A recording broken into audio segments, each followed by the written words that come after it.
گناہوں میں ملوث ہیں، اس کے باوجود بے شمار طریقے سے لٹا رہا ہے، یہ رحمان کی صفت ہے۔ رحمان اسی صفت کو کہتے ہیں کہ دنیا میں چاہے اس کی کوئی بندگی کرے یا نہ کرے، وہ دونوں ہاتھوں سے لٹاتا ہے، اور آخرت میں بھی۔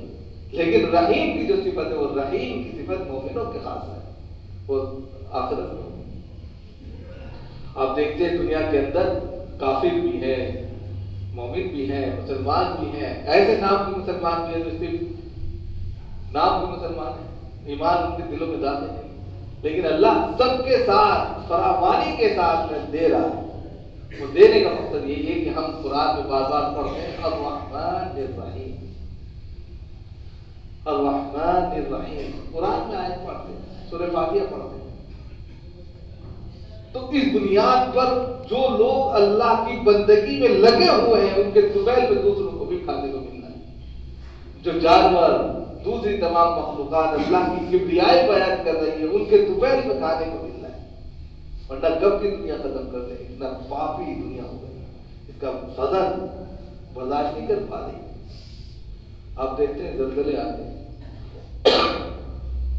زلزلے کیوں آتے ہیں اور ان علاقوں میں کیوں آتے ہیں جہاں سب سے زیادہ بدتمیزیاں ہوتی ہیں، اللہ کے قانون کے خلاف کام ہوتے ہیں، جہاں شریعت الہی کے خلاف قانون پاس کیے جاتے ہیں، وہی ملک سب سے زیادہ تباہ ہوتے ہیں۔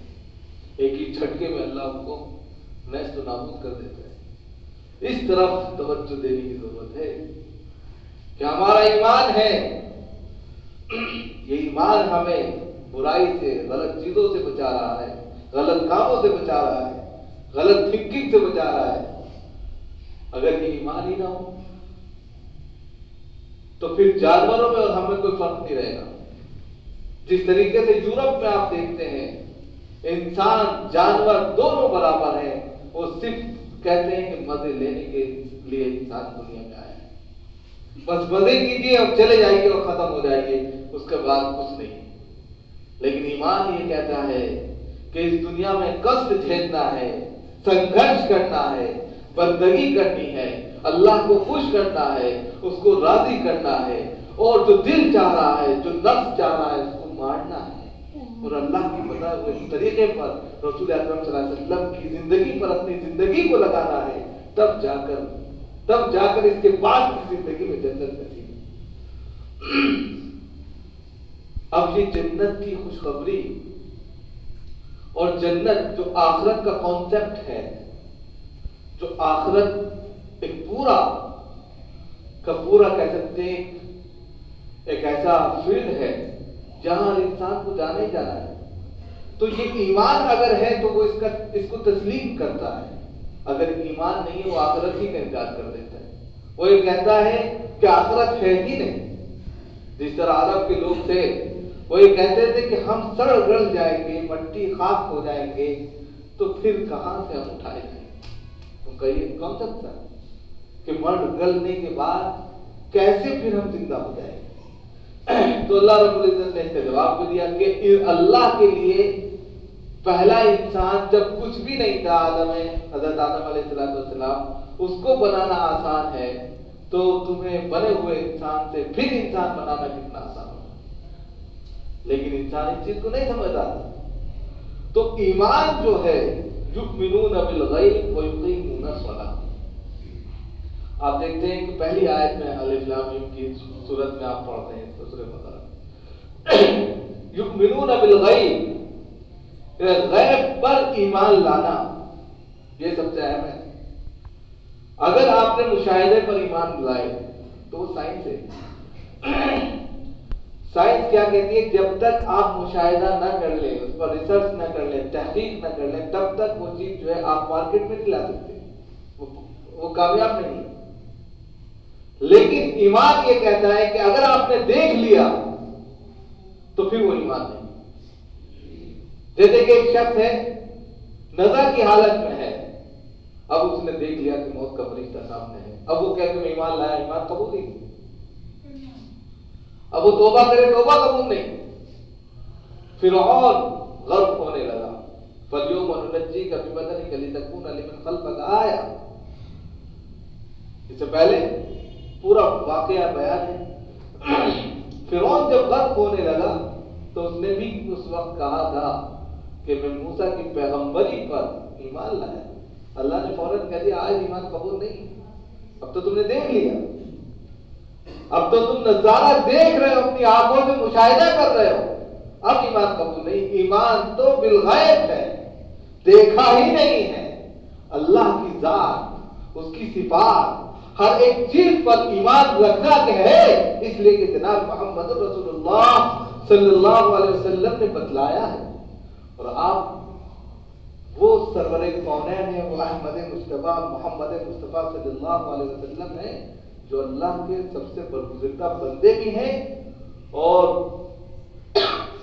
بس اتنا کہیے کہ مادر خدا بزرگ تو ہی خود کا مطلب کہ خدا کے بعد اگر کسی ذات اور صفات کی توصیف بیان کی جا سکتی ہے اور بزرگی بیان کی جا سکتی ہے، کسی کا تذکرہ زبان پر لاتے ہوئے زبان کو معطر کیا جا سکتا ہے، تو وہ جناب محمد رسول اللہ صلی اللہ علیہ وسلم کا تذکرہ ہے. خدا کے بعد اگر کوئی ذات ہے تو جناب محمد رسول اللہ صلی اللہ علیہ وسلم کی ہے. ان کے بات کو اگر جھٹلا کر آپ ایمان کا انکار کرتے ہیں تو سمجھو تم نے خدا کا انکار کر دیا. قل اطیعوا اللہ واطیعوا الرسول. قرآن خود کہہ رہا ہے کہ اللہ کی اطاعت کرتے تو میری اطاعت کرو. میری اطاعت میں خدا کی اطاعت ہے. اگر میری ہی اطاعت نہیں کرو گے تو خدا کی کہاں سے اطاعت کر لو گے؟ اس لیے کہ میرے پاس اپنا کوئی پیغام نہیں ہے، کوئی میسج نہیں ہے. میرے پاس جتنے بھی میسیجز ہیں، سندیش ہیں، پیغامات ہیں، سب اللہ کی طرف سے ہیں. میں اپنی طرف سے بولتا ہی نہیں. گویا کہ اس پیغام کو آپ جھٹلا رہے ہیں. لہذا ایمان بالغیب لانا یہ اس طرف اشارہ کرتا ہے کہ ہم اللہ کی بندگی کو اچھے طریقے پر کریں اور آخرت میں سرخرو ہو جائے، خوشنودی حاصل ہو جائے اور اس دنیا سے کہیں بڑی جنت ہمیں مل جائے. اسی کے لیے محنت ہو رہی ہے. ہماری مسجد میں ہمارے چند دوست آئے ہیں اسی دعوت کو لے کر. اللہ تعالیٰ ان کے اس مشن کو قبول فرمائے اور ہم سب سے درخواست کرتے ہیں کہ ان کا ساتھ دیں. اللہ تعالیٰ ہم سب کو کہنے سے زیادہ عمل کی توفیق عطا فرمائے.